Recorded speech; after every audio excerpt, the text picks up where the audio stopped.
Thank you, Lord, for the good weather. Talagang malakas ang bagyo, but kita natin yung pananalasa niya sa Taiwan and then Japan. No, matindi. No? Naawa na lang sa atin si Jesus na wag dito kasi wala na tayong budget sa flood control. No? Kaya sabi niya, palampasin ko na lang to sa may mayayaman, kaya nila. Pero itong Pilipinas, awang-awa na ako. Wala na eh. No, nasa pinaghati-hatian na. No, and it's always a reminder to us na every time may ulan, may pagbaha, makikita natin kung gaano ka-wicked itong mga politician natin. No, again, thank you, Lord, for this wonderful day that you've given us. Thank you for your grace, your mercy, your healing. Thank you, Jesus. We welcome our visitor in Jesus' name, si Machel Gonzaga, bisita ni Brother June and Sister Rich. Siya'y naka-receive ng Holy Ghost today. So thank you so much, Lord. Thank you, Jesus. Ang Holy Ghost, wala iyan sa Jollibee. No? Sa Mang Inasal, sa Chowking, sa Greenwich, wala yan dyan. You can find it only in Jesus. You know. At nakabalik din si Brother Mark Rufo, tsaka si Sister Clarice Imasa. Ito yung mga naka-receive din ng Holy Ghost nakaraan. So thank you, Jesus, na bumalik kayo. Thank you, Lord. Tsaka si Denise Orsua, walk-in from Cagayan. Sa norte ito, Sister, na Cagayan, sa norte o sa... so sa norte na side, no, sa Denise Orsua, no, na search niya sa FB, no, nag-attend siya sa UPC Pampanga, no. So ngayon dito ka na sa Manila. Kaya welcome in Jesus' name. Sister Norlene andito rin. Thank you, Jesus. We praise you, Lord. Si Sister, ano ang pangalan na itita mo? Lani. No, Sister, again, welcome in Jesus' name. We praise you, Lord. Sister Mitch, may tulog ka? Wala. Nakatulog ka? Wala. Kulang pa, no? Galing pa siya ng Pangasinan. Kasi nag-text siya mga 3:00 madaling araw. May biyahe, samahan ko yung lola namin, Brother Sam. Pupunta kami ngayon ng Pangasinan dahil ang kapatid ng lola ko ay nawala. So sabi ko, anong i-reply ko kay Sister Mitch? Magko-condolence ako o baka mamaya hinahanap lang kasi nawala. No? So sabi ko, what is exactly Sister Mitch? Nawala o namatay? Iyan nga. Sorry, Brother Sam, to be exact, namatay. So condolences to the family and may Jesus will comfort everyone. No, sabi nga namin, ay, baka ulyanin na, kaya nawala. Baka nakalabas ng bahay, hindi na makabalik. Yung pala. So, ano lang yan eh? Diskarte. No? Diskarte. Kung paano tayo, yung priorities natin. No? Punta ka doon, after ng punta mo, say hi, hello, okay na po. Mayroon lang po kaming gawain, I'll be back, gawain po muna. No, ganun lang kasimple. No, ano yan eh, nasa atin na lang yun. Kasi pwede naman tayong gumawa ng dahilan. No, na hindi talaga ako makapunta kasi po may namatay. No, ang namatay, may usapan pa nga kanina, sabi ni Sister Virgie, ipag-pray natin, Sister Mitch. No, kasi akala nawala lang eh. No? So, ipag-pray natin. Akala, hanapin. Pero, but again, thank you, Jesus, na kahit gano'n ang sitwasyon, again, kung gusto mong magsimba, makakabalik ka. No, may paraan, may way, mga kapatid. And thank you, Lord, for kahit malakas itong mga pag-ulan, pero ang ulan, hindi pa rin bumagsak sa mga dam natin. No, kaya kulang pa rin. Pero, hindi na yan natin problema. No, wala tayong gagawin kung hindi magtiwala lang sa Diyos. na babagsak talaga yung ulan, no, kung kailan gusto ng Diyos. So magtiwala lang tayo mga kapatid. Okay, let's open our Bible. May mga ano pa ba? Wala naman na, ano. We welcome everyone in Jesus' name.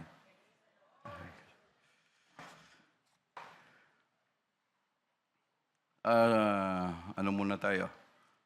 Chapter 16 ng Book of Matthew. Matthew chapter 16, verse 26.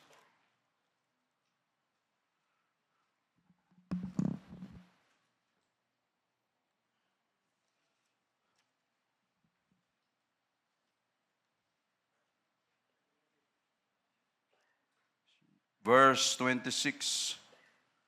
For what is a man profited? Alala niyo kay Solomon kanina. No, what shall profit a man, no, if he worketh all day long, all his life, her life under the sun, at ano ang kanyang mapaprofit? No, pagdating sa dulo, wala rin. For what is a man profited if he shall gain the whole world? Ano ang pakinabang, ginansya, tubo ng isang tao if he shall gain the whole world, no, makamtan niya ang buong mundo, makuha niya ang buong mundo, maranasan niya ang buong mundo, and lose his own soul. Kung ang kaluluwa niya naman ay mawawala. Or what shall a man give in exchange for his soul? No, ano ang kanyang mai-offer, maialay, maibigay, maitumbas sa kanyang kaluluwa? Meron ba tayong alam na mayroon pang mas importante kaysa sa ating kaluluwa? No, wala na. Yan ang katotohanan. Wala. Wala nang mas importante pa sa ating kaluluwa. Yan ang katotohanan at yan din ang katotohanan na yan ang pinapababayaan nating mga tao. No, the most important and yet the most neglected, no, na ng pagkatao ng buhay natin, yun ang pinapabayaan natin. Shall we pray for a while? Lord, again, thank you so much for giving us every privilege, every opportunity na kami, Lord, ay makarating sa church to worship, to praise your name. Thank you for the breath of life that you've given us each day. Thank you for the oxygen that we breathe. Thank you for the water that we drink. Thank you, Lord, for the food on our table. Jesus, thank you for the healing that you've given us each day. Lord, we love you so much. Thank you for all these amenities that you've given us, na kami ay maayos. We can worship you. Pag gusto naming itaas ang aming mga kamay, isigaw ang aming mga bibig to praise your name, Lord, we can do it. Thank you so much, Lord Jesus. With all gratitude, Lord, with all thanksgiving in our heart, with all humility, Lord, we cannot do this alone. Always bless your word, Lord Jesus. Hindi namin kaya to kung wala ka. We love you, Lord, in Jesus' name. Amen. No, alam niyo mga kapatid, si Benjamin Franklin, isa ba siya sa presidente ng Amerika dati?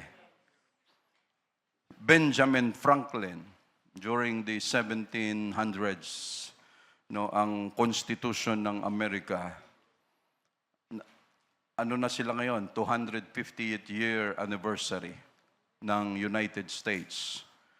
No, and during that time, mga 1776, nung ginawa ang kanilang Constitution, tumayo si Benjamin Franklin kasi magkakagulo na no? Parang Constitution natin, nakabase sa Amerika. No, ang ating Constitution. Constitution 1936, nakailang revision na tayo hanggang 1987, Constitution. No? At yun din ang sabi ni Lee Kuan Yew, ang Constitution ng Amerika hindi ganun ka-effective, lalo na sa ating mga Pilipino. Kaya kita ang effect. Sabi ni Lee Kuan Yew, hindi pwede na kopyahin natin kung ano ang mayroon sa Constitution nila because hindi yan applicable. No, and let's go back to Benjamin Franklin. Kasi nagkakagulo. pag gumawa ng konstitusyon, lahat ng law expert, lahat ng law professors, lahat, ang daming mga involved yan, lahat tungkol sa batas. No, so during that time, lahat may kanya-kanyang talino, may kanya-kanyang argumento.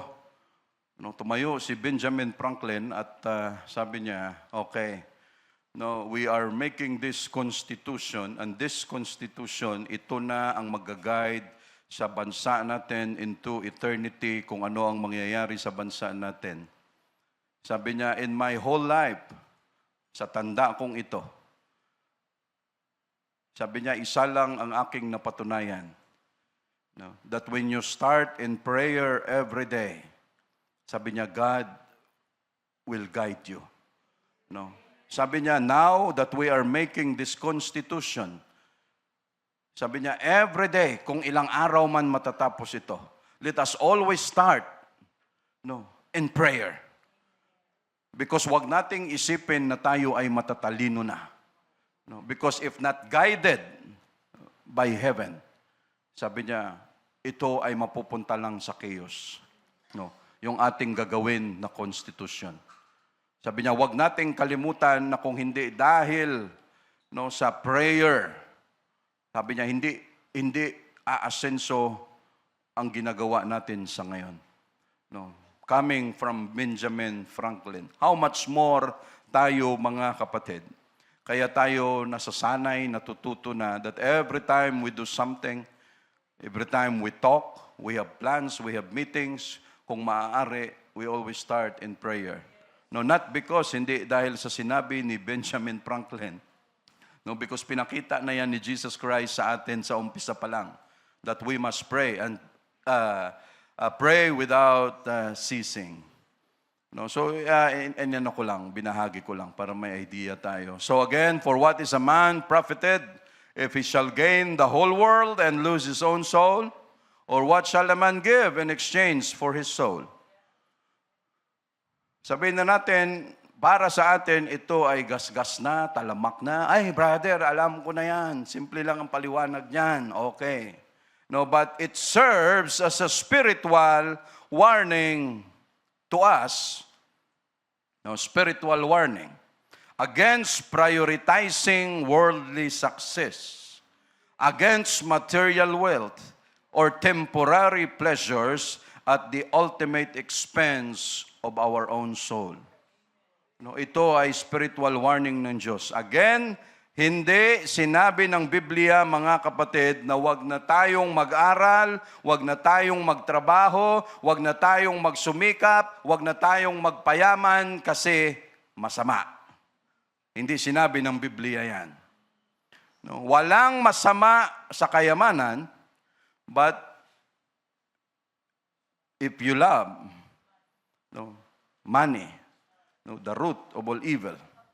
No, but Jesus is warning everyone na ano ba ang importante sa buhay natin? Ano ba ang priority sa buhay natin? Above our soul. No, ang gusto lang ng Diyos na itong mga material wealth natin sa mundo ay hindi maging sagabal sa paglilingkod natin sa Diyos. No, we must use this material or earthly wealth to take care of our soul. Priorities lang yan, mga kapatid. The title of our preaching, What is worth fighting for in your life? What is worth fighting for in your life? Ano ang mahalagang bagay o ano ang mahalaga na dapat ipaglaban sa iyong buhay? Tayo kaya naiisip natin yan? Ano kaya ang dapat ipaglaban sa ating buhay? No? Our national heroes tinuro sa atin sa eskwelahan na sila ay namatay dahil sa pagmamahal sa inang bayan. Bayan o sarili? No. Negosyo o kalayaan? Sino to? General Luna. No. Ang kaharap niya, politiko at negosyante. Di patay siya. No? Ganun lang kasimple yun. Pag politiko ko harap mo, tapos ka na. Tapos negosyante pa. Dali ka. No? Bayan o sarili. No? The Filipino is worth dying for. Kanina sino nagsabi niyan? Senador Benigno Ninoy Aquino Jr. Ang Pilipino ay karapat-dapat ipaglaban at ialayan ng buhay. No. No. Magsasayang ka lang ng buhay pag i-offer mo yan sa Pilipino. No, dahil kapwa Pilipino nagtatraiduran. Anong tawag doon? Makapili. Brother Philip. No. May bayong. May butas yung bayong, ilong, yung mata, tapos nakapila yung mga Pilipino na mga rebelde kuno against the government, against the Japanese. Tapos ituturo, ang magtuturo din ang Pilipino. The Filipino is worth dying for. Again, politiko. Para makakuha ng boto. Ang Pilipino, again mga kapatid, maraming tao ang namatay dahil sa prinsipyo, mabuti man o masama. What is worth fighting for in your life? Ano ba ang mahalaga? Ano ang mas importante na pinaglalaban natin sa ating buhay? As we grow old, our perception changes. Pag tumatanda tayo, ang ating pananaw ay nagbabago. Nung bata ka, ang pananaw mo ay iba. Pag college ka o young people, iba ang pananaw mo sa buhay. Pagdating na nagkakaedad ka, umiiba ang ating pananaw. Getting deeper on the things and issues in life because of experience. Our emotion matures. Ang emosyon natin ay nagmamature. Sa topic natin kanina, the 4 R's, na dala ng anger. Minsan iniisip ko yan mga kapatid, sa trabaho na mayroon ako. Sabi ko, Lord, salamat at binigyan mo ako ng mahaba-habang pasensya. Dahil sabi ko, kung ang pasensya ko ay maikli lang, mayroon lang konting pagkakamali ng isang kaluluwa dito sa church. May shotgun ako dyan, may machine gun, may karet, may kutsilyo, may itak, spiritually, na pag nagkamali ang membro, dahil ang temper ko ay mabilis at maikli. Sino nagkamali? Bakit niya sinabi yan? Halika. Tapos may gitara rito. Ang tigas ng ulo mo. Boom! Bili tayo ulit ng gitara kasi nasira. Ang importante na ilabas ko yung galit ko. Just imagine, mga kapatid. At imagine kung, yun yung sabi ni Sister Vicky, ano ang mangyayari sa church kung lahat ay kagaya ko? So kung lahat tayo ay ganun ang temper, lahat tayo ay matindi magalit, so just imagine, ano ang dadatnan ni Jesus dito? Pero ang sabi ng Biblia, speaking the truth in love. Yes, be ye angry but sin not. Kung ano ang issue, ano ang problema, yun ang pag-usapan. Kaya hirap na hirap tayo. Sabi nga kanina, sabi nga kanina ni Brother Ed, turuan mo kami kung paano, ma-manage o ma-conquer ang galit na yan. Inhale, exhale ka muna. Pag mainit, tapos talikod ka muna. Wag mong sabayan, kasi sometimes, kaya tayo nagagalit, hindi dahil sa issue, kung hindi tinamaan ang ego natin. Tinamaan ang pride natin. At hindi natin matanggap na bakit nangyari yon, sinabihan ka ng ganun, hindi mo nagustuhan ang sitwasyon. Hindi dahil sa issue, kung hindi dahil sa pride na mayroon tayo. Why? Pag tayo nagkamali, tinanggap natin yung issue, humingi tayo ng tawad, that is maturity. Emotional maturity. Hanggang sa paglaki natin, kaya nga bata pa tayo, may correction na, may reproof, may instruction. No, bata pa tayo, tinitrain na tayo. Pag nagkamali, alika, usap tayo, alam mo ba yung ginawa mo? Mali ito. Tapos tinitingnan mo yung reaksyon ng bata kung ano ang behavior. Opo, papa, opo, mama. O, bakit kayo pinagalitan? Dahil nagkamali po kami. No, so next time, anong gagawin mo? Hindi ko na po ulitin. No? Tinitingnan mo yung reaksyon kung anong mangyayari. No, hanggang sa paglaki, dala-dala natin yan. Hanggang sa pag-edad natin, nag-aral na tayo, we have already understanding, knowledge, compounded na lahat, dumami na ang ating kaalaman, experience sa buhay. So siguro naman, pagdating mo ng 75, kagaya ni Sister Kate, ang dami mo nang pinagdaanan sa buhay. Sorry, Sister Kate, kasi si Sister Kate ang mas may edad-edad sa atin. Ay, Sister Levy, 76 din po kayo, ano? Mother... Sinabi pa no? But again, hindi po halata. Parang si Sister Mary Ann kahapon. Birthday niya today. Ay, happy birthday. Sister Mary Ann Colmo. Sabi ni Mia, Papa, si Sister Mary Ann pala, birthday niya. Sabi niya, nasa 50, 54? No? Sabi niya, nasa 54 na siya, Papa, parang nasa 40 lang. Nung narinig ni Sister Mary Ann, napaluha eh. So we say, praise the Lord. No. Balik tayo, mga kapatid. Kasi mamaya, marami nang magalit sa akin. No?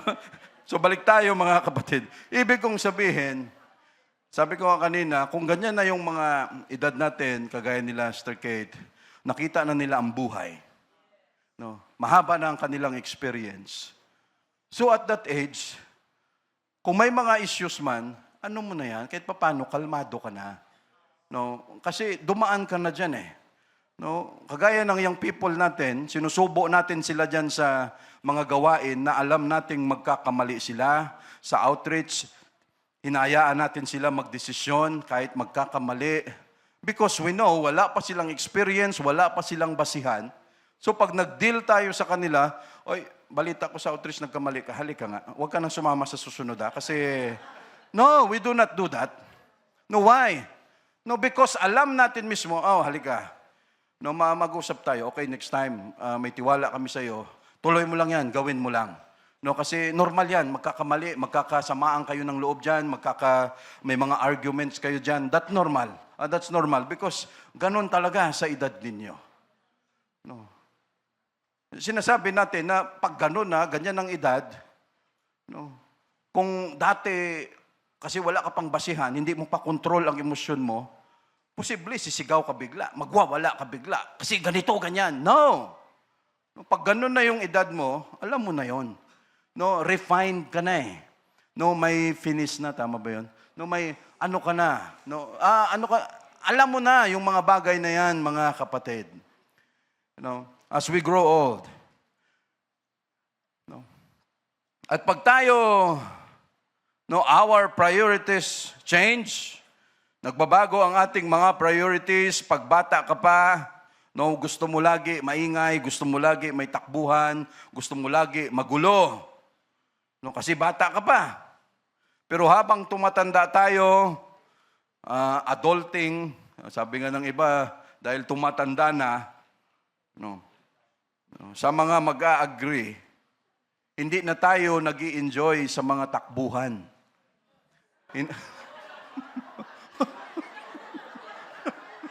Tatakbo ka ba? Pag tayo nga lang, bibilangan mo na eh. No, hindi na tayo nag-i-enjoy dyan. No, sigawan, hindi na tayo nag-i-enjoy dyan. Saan tayo nag-i-enjoy? You just want a cup of coffee, sit back and relax, habang nagkukwentuhan, yun na yung nagpapaligaya sa atin. No, sa mga nakaka-adapt na sa ganong klaseng, no, wala na tayo doon sa kailangan may ano pa, laging malikot pa. No, oh, mag-enjoy ka naman, brother. No, sabi nanggaling na dyan, titingnan ko lang kayo, masaya na kami habang umiinom ng kape. Yun na yung Ako, na-feel ko na yan. Yan na yung kaligayahan namin. No? Kasama na ako dyan. Wala na yung mga takbuhan, mga magugulo, mga, punta tayo, ganito, ganyan. Nung wala na yan. Ang gusto mo na lang ay kapayapaan. No? Just sit back and relax. No? No? Ayaw mo na ng magugulo. Why? Ang dami mo nang pinagdaanan sa buhay. No, ang dami mo nang, wala na tayo dyan, mga kapatid. Our habits change. No? Kung dating soccer player ka, at the age of 50, 55, 45, wala na yan, iba na, retired ka na sa bagay na yan. No, our depth sense of happiness does not base anymore on money. No, hindi lang dahil sa puro career, sa sipag-sipag, career, or any diplomas that we have, but kung paano tayo mamuhay with righteousness and holiness before God. No, pag bata pa tayo, pag kinuhanan ka ng laruan, of course, iiyak ka, makikipag-away ka sa kalaro mo dahil bata ka pa. Pero pag malaki ka na, hindi na laruan ang nagpapasaya sa'yo. Pag laruan pa rin, ewan ko na lang, pera. No? Na nagpapaligaya. No? Ano ang mga kapatid, that's maturity. No, natututo tayong magpasensya, umintindi, magbigay, magpatawad, magpasailalim, at mag-humble down. No, yan ang buhay natin, mga kapatid. Hindi pwede na puro lang work, work, work. No, para lang sa pera. No, what is worth fighting for in your life? Sa negosyo, no, nawala ka ng panahon sa Diyos. No, dahil habang busy ka sa buhay, sa trabaho, sa negosyo, at humihinga ka pa, ang Diyos ang nagbibigay niyan, mga kapatid. No, sabi nga nila, pag matulog, 7 hours. Pag magtrabaho, 8 hours. Pag magpasalamat sa Diyos, 1 minute. No? Ewan kung makaabot pa ng 1 minute. No, kasi minsan nakakahiya talaga sa Diyos. No, na yun bang, Lord, 24 hours mo akong inalagaan, 24 hours mo akong binigyan ng hangin, ng hininga, no, tapos matutulog lang ako na parang hindi kita ma-recognize, ma-acknowledge at maalala, parang nakakahiya sa harapan ng Diyos. No, nasa lahat ng ginawa niya sa atin, ganun lang ang mangyayari. No, again, the blessing of the Lord, it make it rich, and He added no sorrow with it. Kung masipag ka, madiskarte, pwede ka umasenso o yumaman sa buhay. Pero kung kasabay ng yaman mo ay sakit, troubles, again, that is not a blessing. Comes from God, came from God, baka yan ay curse. Because if a blessing came from God, He will destroy the devourer for your sake. At sisiguraduhin ng Diyos that you will enjoy the blessing na ibibigay niya, mga kapatid. There are many times that the devil will allow those people na yumaman, especially the bad guys, the wicked, na marami sa mundo, the devil will allow them to be rich and comfortable for them that they don't have time anymore to look for God. Kala natin masaya ang buhay ng mga wicked na yan, mga politicians natin, mga kawatan, mga magnanak. Sarap talaga pag kawatan sa gigil mo, makabawi ka man lang, no, kahit paano. Kasi wala naman tayong magawa. No? Pero again, mga kapatid, no, the devil will allow it to happen so that they will have no time, they will have no chance to look for God. No, dahil ang kanilang buhay ay masyadong komportable. Ang kanilang buhay ay masyadong sagana na hindi na nila kailangan ng Diyos pa. No? Dahil yon ang gusto ni Satan. Na ang tao wala ng panahon para makaisip at lumapit sa Diyos. But Lord, again, huwag tayong magtaka, mga kapatid. We are so thankful to God, no, that ang buhay natin ay hindi tayo komportable. No, ang pera natin halos sakto lang. No, minsan sa pang-araw-araw, mga biyahe, pagkain natin. No, madaming mga iritasyon ang ating buhay, madaming problema, madaming trials ang ating mga buhay. But sa ganong paraan, mga kapatid, we always have time to look for God. No, dahil ang buhay natin hindi komportable, so ano ang ginagawa natin? Lord, ito na naman. Lord, ayaw ni Satanas ng ganon. No, na every time may problema at sitwasyon tayo, lagi tayong lalapit sa Diyos. That is why, Lord, thank you for the uncomfortable situations. Thank you for the irritations. Thank you for the trials. Thank you for the troubles that you've given us. Dahil sa ganong palaan, and even in our sickness, Lord, thank you so much. Dahil sa ganong paraan, we are always reminded to come before you. No? Na kami ay laging, no, dahil sa ganong case namin, lalo kaming lumalapit sa iyo. So just imagine, no, sino Brother Roman, pasuyo ako, ano? Sino ang nakakilala, again, kay Brian Johnson? Any idea? Si Brother Roman, andyan lang yan siya sa internet. Palagay, Brian Johnson. Para may idea tayo. Brian Johnson. What shall profit a man if he gain the whole world? No, and lose his own soul, what shall he give in exchange for his soul?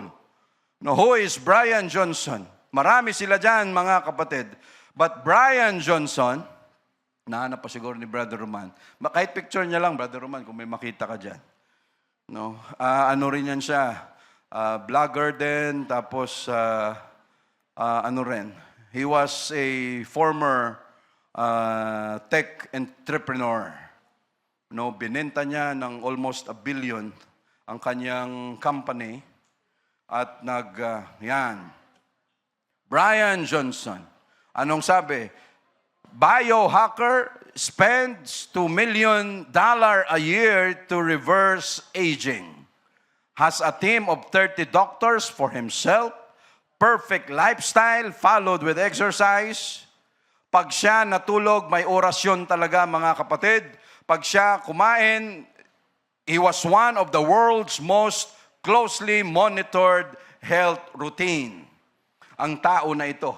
Dahil ang kanyang misyon sa buhay na hindi mamatay. No, to conquer death. Yan, conquer. No. Yan ang kanyang plano sa buhay. Pag natulog, may oras, may exercise, lahat ng kakainin, vitamins, supplements, lahat nakamonitor dyan, mga kapatid, kung paano humaba ang kanyang buhay. But still gets diagnosed with an incurable disease where his own stomach eats itself. And we call it autoimmune gastritis. No? Autoimmune.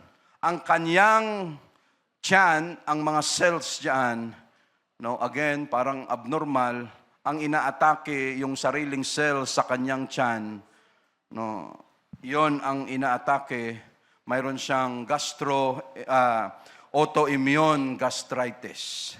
At hindi lang yan, mayroon pang isang diagnosis sa kanya na mayroon din siyang thyroid problem. At hindi pa alam kung ano pa ang mga sakit na mayroon siya. No. Aiming, trying to conquer death. Just imagine, ang gastos niya every year. Nakikita ko yan sa Facebook. No, kung paano siya mamuhay with active lifestyle, walang bisyo. No, ganon ang kanyang buhay para patunayan niya na ang buhay ng tao pwede pang, no, halos wala kang kamatayan, bumaba ng bumaba. No. But again, mga kapatid, what happened to him? No. Ganon ang nangyari sa kanya. No, anong sabi? He hasn't aged in a year, targets immortality by 2019, 2039, no to death. No, ayan siya nung 2018, 2023, 2024, and 2025. Thank you very much, Brother Roman. But again, mga kapatid, no, ano ba ang priority natin sa buhay? No, what is worth fighting for in our life? No, hindi lang siya. No, wala na, yung Apple founder. Steve Jobs, no, pancreatitis. Cancer din yon sa pancreas niya. No, wala rin nangyari.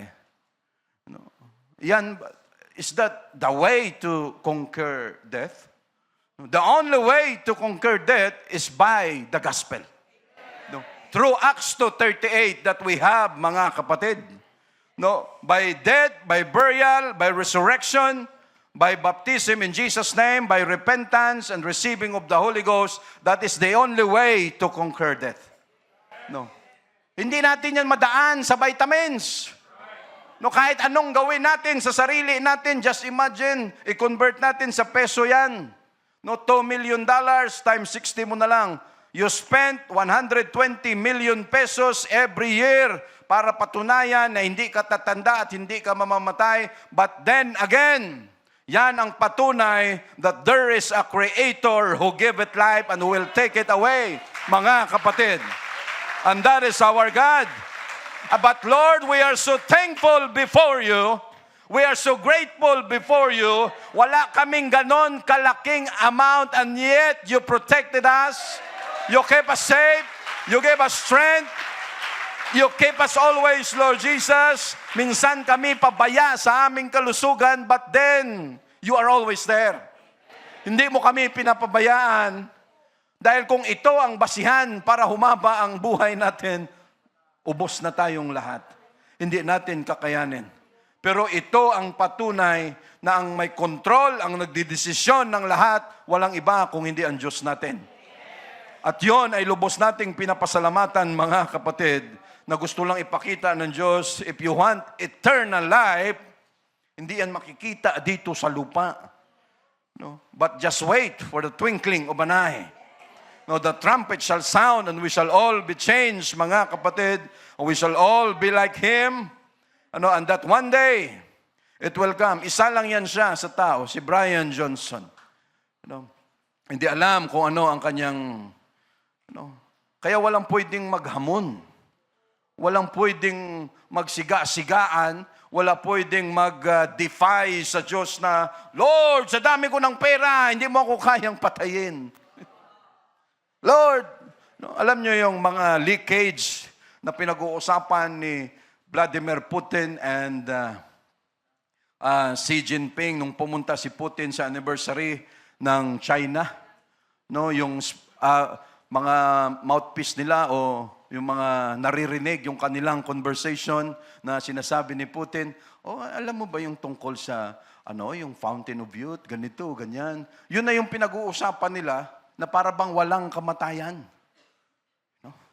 But again, they were all gonna die, mga kapatid. No? But tayo na mga tao, ano ba talaga ang importante sa buhay natin, mga kapatid? Pag-isip-isip na ba natin yan? Ano ba ang priorities natin sa buhay? May alam naman natin ito, may mga kinokopya-kopya lang din ako. No, baka kasuhan tayo ng plagiarism. Kaya sinasabi natin na hindi atin to, pero worth it. No? Tayo ng mga tao, again, the married ones are thinking about divorce. Sa mga mag-asawa dyan na gustong maghiwalay, wala ba rito? No? Ako pa naman nakapirma doon, sana wag naman. No? The married ones are thinking about divorce. The single wish they were married. No?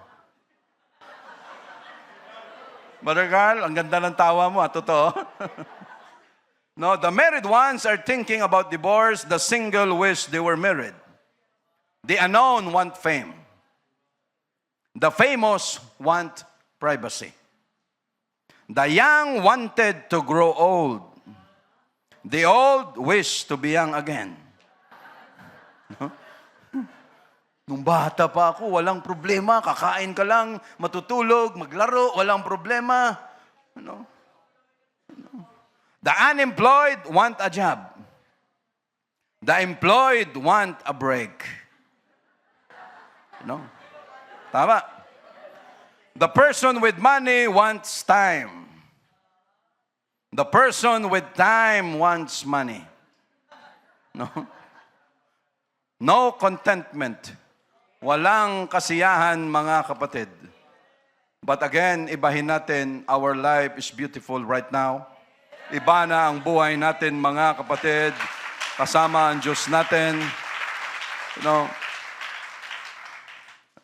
So again, what is your priority in life? May mga nilista lang tayo dito. What is your priority? Ano ang importante? Ano ang pinakakarapat-dapat na ipaglaban mo sa buhay? Your family? Your husband? Your wife? Your girlfriend? Your boyfriend?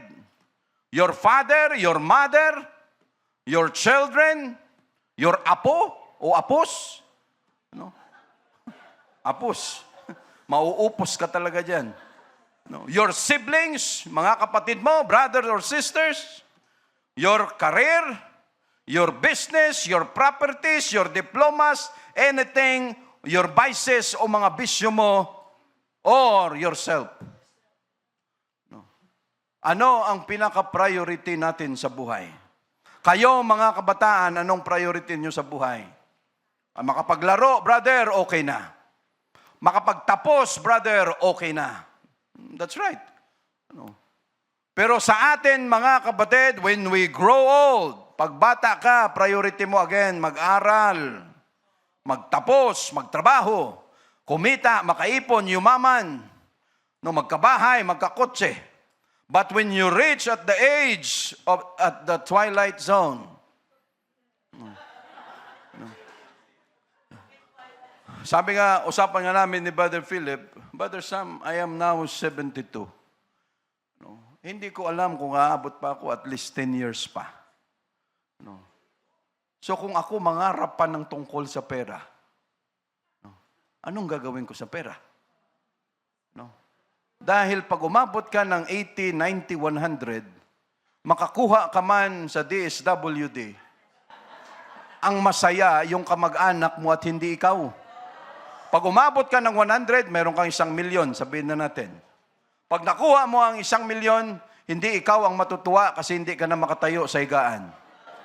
No, bedridden ka na. Sino ang masaya? Yung mga andon. No? At pag alam nilang may makukuha ka, aalagaan ka nila ng gusto. Pero pag alam nilang wala kang makukuha, hindi ka aabot dyan, wala ka pang pera, pasalamat ka kung may mag-alaga sa'yo. At madalas, walang mag-aalaga sa'yo. No, but when you reach at the age of 60, 65, 70, 75, 80, now, what is your priority in life? Sa palagay natin, pera pa rin. Maybe yes. No? Kasi mga politiko natin, pag tinignan natin, yung mga edad nila ay matanda pa sa 50, 60, 70. No? Pero ang kanilang isip hanggang ngayon, wala pa rin silang ibang maisip kung hindi magnakaw na magnakaw na magnakaw. No? No? Mangawat. No, parang nakakagigil talaga na pag nakita mo at kawatan. No? Parang nakakagigil talaga. No? Lord, hindi naman siguro masama yan, Lord. No? No, but again, mga kapatid, lahat ng yan ay iiwanan din natin. No? So again, ano ang importante? No? At mayroon pa bang mas importante kaysa sa ating kaluluwa? No? Because it is appointed unto man once to die, after that, the judgment. No? Iwan mo lahat, kita na natin, walang nadala. No? Walang baon, lahat. Mga kapatid, kahit sino man ang mamatay, mahirap, mayaman, may pinag-aralan o wala, lahat tayo namatay na wala talaga tayong nadala. No, so again, what is our priority in life? Sa paglilingkod, now that we are serving God, mga kapatid, alam na natin na wala tayong ibang prioridad. Of course, mahal natin sa buhay, prioridad natin yan, kalusugan, kaibigan, lahat priorities natin yan. But above all, ang priority natin walang iba kung hindi ang kaluluwa natin. No, dahil ito ang harap sa Diyos, ito ang may judgment, ano ang mangyayari sa atin, dahil lahat ng mayroon tayo, iiwan natin yan again, mga kapatid. And again, Pagsumikapan natin kung ano ang priority sa harapan ng Diyos, yon ang bigyan natin ng importansya. No, yon ang pagtuunan natin. No, why? Again, we may be faithful in our tithes and offering. We may be faithful in our serving with God. Complete attendance, sa outreach, sa mga gawain. Lahat tayo ay pwedeng 100% perfect tayo pagdating dyan. We are very much faithful sa mga bagay na yan, mga kapatid. Pero kung hindi tayo mag-ingat, because from time to time, pag hindi natin chinek ang ating puso, ano na ang prioridad nito? Again, we will be faithful in tithes and offering in everything that we have in church. Pero pag hindi tayo nag-ingat, saan tayo pwedeng pasukin? Sa pagmamahal. No. Sa puso. No. Yes, we can be faithful in everything in church. Pero pag hindi tayo nag-ingat, yung weakness ng heart natin pagdating sa pag-ibig. Brother, kaya kong magpakamatay o mamatay para lang tayuan dahil mahal na mahal ko siya. And yes, maraming tao sa labas at sana wala dito yan sa loob na kahit mali ang klase ng relasyon ay ipinaglalaban. Sa labas, marami yan. No? Sorry for the word. Pero kahit ikaw ay nangangalunya, no? Yung mas matapang pa yung nangangalunya. No? Yung kabit, yun pa yung mas matapang kaysa sa tunay. To be frank about it. No? Kahit mali ang prinsipyo, yun pa ang kanilang tatayuan. At kung hindi tayo mag-ingat, kaya natin lahat dito sa church, pero saan ka pwedeng punteryahin ni Satanas? Yung puso mo. The heart is the most deceitful. No? At brother, prioridad ko ito sa panahon ko. Dahil pag nawala ito, wala na brother. Twilight na. No? No. Tapos na ito brother. No, ito na lang ang pag-asa ko. Are you willing to change your soul? Or to lose your soul for that someone? No? Na hindi ka sigurado na pag naging kayo ba, yan ba ay no, hanggang sa kamatayan, pwedeng samahan ka. Pero pagdating sa eternity, no, walang ibang sasama sa atin doon kung hindi si Jesus lang. No, at kung alam natin why, ay brother, alam ko ang pinapasok ko. No, no, kaya kong ibigay ang aking buhay para lang sa Kanya. Iaalay ang aking buhay para lang sa Kanya. Yung sigasig, yung zeal na yan, bakit hindi mo ibigay sa Diyos? No, yung ganong klaseng sigasig, bakit hindi natin i-prioritize at ibigay sa Diyos, mga kapatid? Lord, yung ganitong zeal ko, sa iyo ko ibibigay sa gawain. Not for that particular person. Because someday, hindi mo alam, baka iwanan ka niyan. Bugbugin ka niyan, baka mauna sa iyong mamatayan.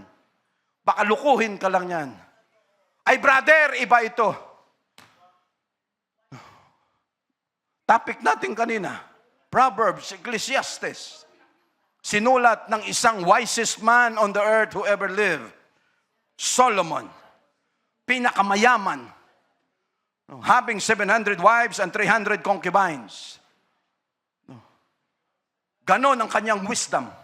Pero saan siya dinali? Sa puso. Ay, hindi. Anong kailangan niya? Ay, mayroon na siya niyan. Ay, silver, gold.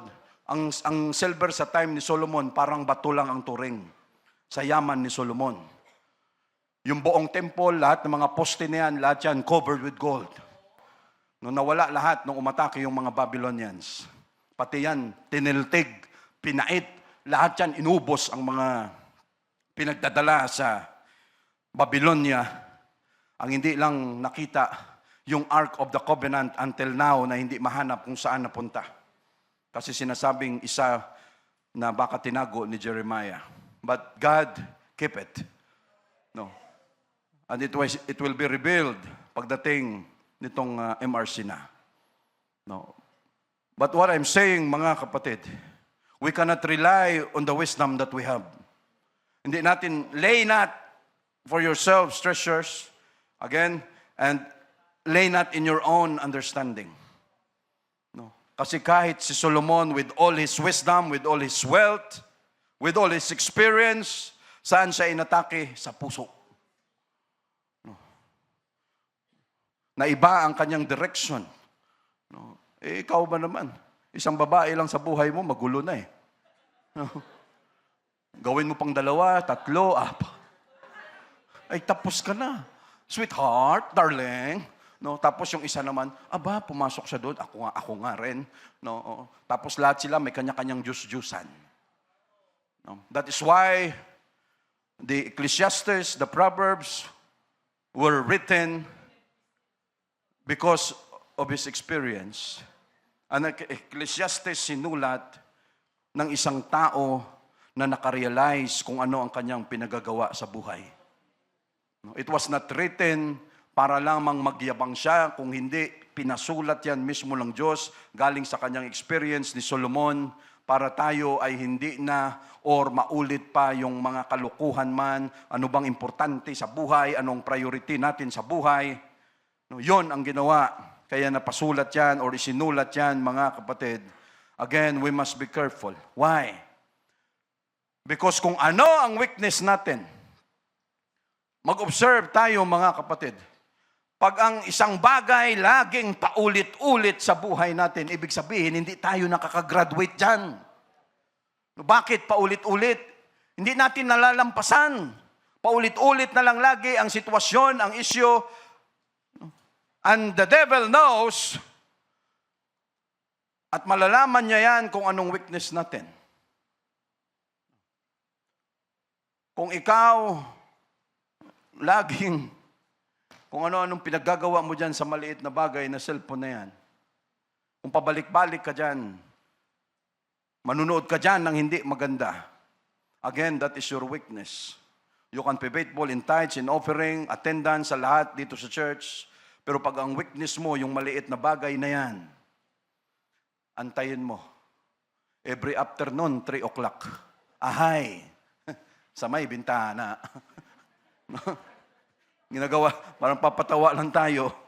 But again, if you are doing that, alam ng kalaban, alam ni Satanas kung kailan ka dadalawin.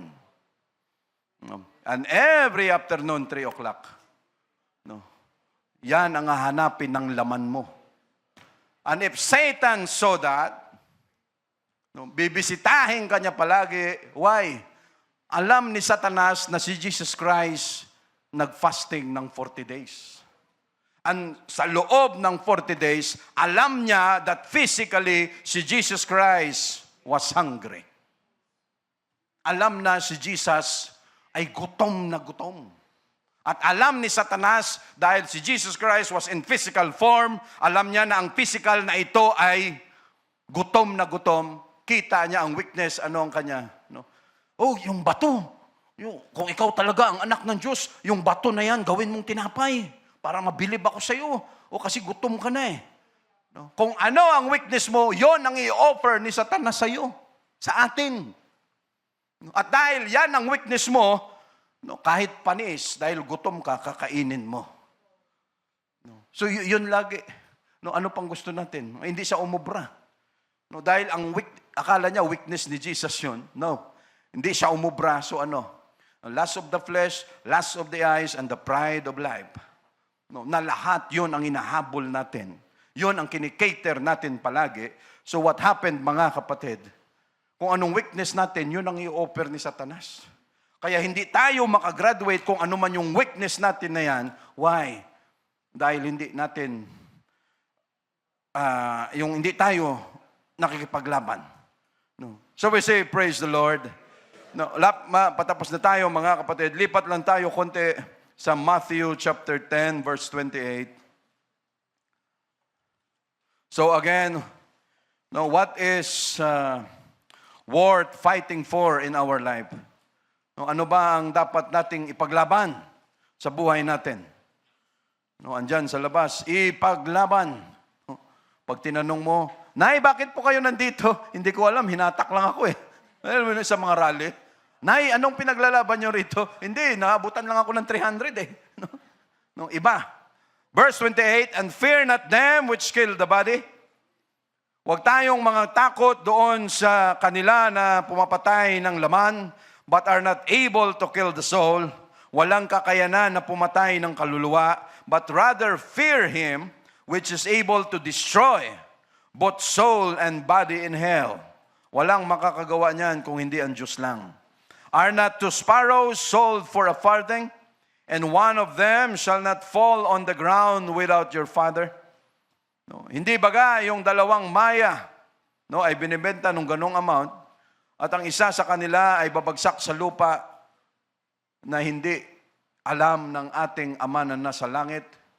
No, kung ano man ang mangyari sa maya, the Father knew it. No, and the Father allowed it to happen, no, in heaven. But the very hairs of your head are all numbered. Kahit ilan na lang yung sinusuklay natin dyan, no, alam ng Diyos yan na may natitira pa. No, and every time may nasusuklay ka pa, give God the glory. No, dahil may protection ka pa rin sa init ng araw. No? No, but the very hairs of your head are all numbered. Ibig sabihin, ang Diyos natin, mga kapatid, kahit sa pinakadetalye ng ating buhay, alam niya. No, kahit ilan ang natira dyan, alam ng Diyos natin yan. Kung 3 na lang ang natira, 2 sa kabila, 1 sa kabila. No? Pag nawala yung isa, hatiin mo magkabila. No? Pag isa na lang natira, one-sided. Yes. No? Pag nawala na, Lord, thank you, bawas na sa oras. No? Fear ye not, therefore, you are of more value than many sparrows. Hindi ba napaka-comforting na salita ng Diyos natin, mga kapatid, na alam niya na marami tayong because of fear, because no, dahil sa takot, dahil sa pag-alala, because of anxiety, no, maraming tao ang nadidepress dahil sa dami ng problema na iniisip, pera, pagkain, trabaho, pamilya, sakit. Kaya marami ang nadidepress. Pero ang sinasabi ng Diyos natin, mga kapatid, huwag kayong mga takot because you are more value than many sparrows. Whosoever therefore shall confess me before men, him will I confess also before my Father which is in heaven. But whosoever shall deny me before men, him will I also deny before my Father which is in heaven. Verse 34, think not that I am come to send peace on earth. I came not to send peace but a sword. No. Parang baliktad, ano? I came not to send peace but a sword. Why, mga kapatid?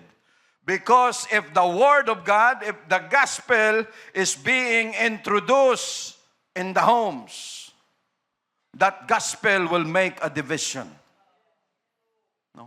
Pag ang salita ng Diyos, ang gospel, ang mabuting balita, pumasok na sa loob ng pamamahay, it will cause division. No? At magkakaroon na ng espada dyan. No? Kaya ang sabi ng Biblia, the father will send his brother to death, the mother will, no, ang kalaban, ang sister, no, ganun na yung mga nangyayari dyan. Why? Because the gospel causeth division. No, iba-ibang paniniwala, iba-ibang prinsipyo, ay hindi yan, tama yan, no? Kaya nag-aaway-away na sa loob ng pamamahay mismo. No, that is a sword. For I am come to set a man at variance. No, variance, disagreement, dispute, mga kaguluhan, against his father, the daughter against her mother, and the daughter-in-law against her mother-in-law. And a man's foes, yung kanyang kalaban, shall be they of his own household.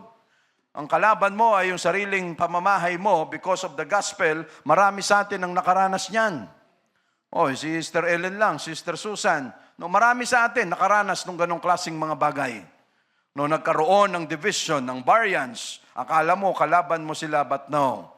He that loveth his father or mother more than me is not worthy of me. Ang sino mang umiibig, nagmamahal sa kanyang tatay o nanay ng higit kaysa sa akin ay hindi karapat-dapat sa akin. No, para bang grabe ka, Lord, napaka-demanding mo, klase Diyos. Tama lang. And he that loveth son or daughter more than me is not worthy of me. No? Isama mo na dyan yung mga apo. No? Hindi nakalagay yung grandson, granddaughter, no? Brother Sam, ikaw talaga, no? Kasi dinamay mo pa kami dyan. No? Isama na natin dyan. Mga daughter or mother, daughter or son, or grandson, granddaughter more than me is not worthy of me. Buti inisa-isa ito ng Diyos natin, mga kapatid. And he that taketh not his cross and follow it after me is not worthy of me. He that findeth his life shall lose it, and he that loseth his life for my sake shall find it. Anong gustong sabihin ni Jesus Christ, mga kapatid? Hindi siya kontra. In fact, siya rin ang nagsabi that we must honor our father, our mother. No, mahalin natin, pati kalaban, kaaway natin, mahalin natin. Siya mismo nag-instruct niyan, nagturo niyan sa atin, nag-command niyan. No, hindi kontra si Jesus diyan. Pero anong gusto niyang sabihin? Our priorities. No? Kung ang priority mo, pamilya mo, kaibigan mo, kamag-anak mo, nanay, tatay mo, anak mo, sister mo, brother mo, apo mo, nang higit kaysa sa akin na hindi mo nang makuha, nabigyan ako ng panahon, you are not worthy of Him. No? Kaya sinisikap natin, mga kapatid, no, na kahit ganun man ang mangyari, yes, we love our families. Pero natututo na tayo na maglagay ng linya, okay, we love you, okay, may gathering kayo, importante ako, andyan din ako, okay. Pero papakita lang ako dyan. After that, magsisimba muna ako. After ng simba, balik ako sa inyo. That is prioritization. No? Para makita ni Jesus kung sino ba ang importante sa buhay natin. No, yung paglilingkod ba natin sa Kanya, is it worth fighting for in our life or no? No, ito ba ay importante na ipaglaban natin ang paglilingkod natin sa Kanya o hindi? Dahil siya mismo ang nagsabi na kung mayroon pa tayong mas prioridad sa buhay kaysa sa Kanya, we are not worthy of Him. No? Kaya tayo nagsusumikap na, sige Lord, para sa iyo to. Lord, talagang ang oras na ito ay para sa iyo. Yung trabaho namin, ang bukas, andyan na yan. Pero baka mamaya, pag hindi ako pumunta ng church, biglang mag-rapture, wala nang second chance. No? And again, what is worth fighting for in our life? Our soul is worth fighting for. Thank you, Jesus.